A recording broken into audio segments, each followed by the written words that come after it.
丸さんが映ってる。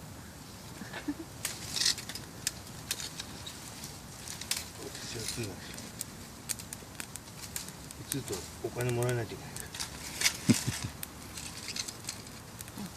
そこ周り木じゃないや、石置いてたんだ。やばい。こ木ギリギリですね、ギリギリですね。ギリギリだよね。せっかく沸かした湯が全部すっこぼれる。危ない危ない。やばいやばいやばい。ちょっと上げましょうかね。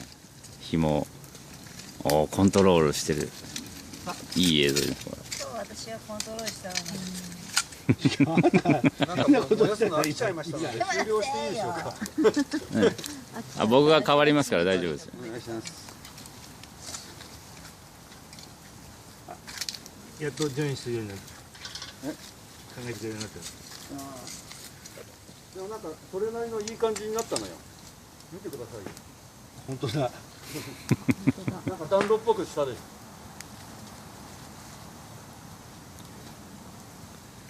いいですね。いいですよね、これね、映画。こ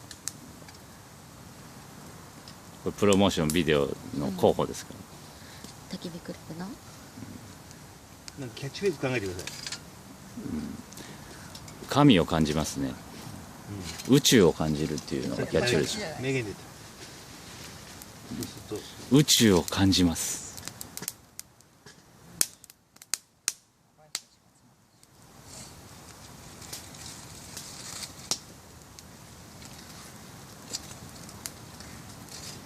いや、なんだっけな、長野県とかでやってるアースデイじゃなくて、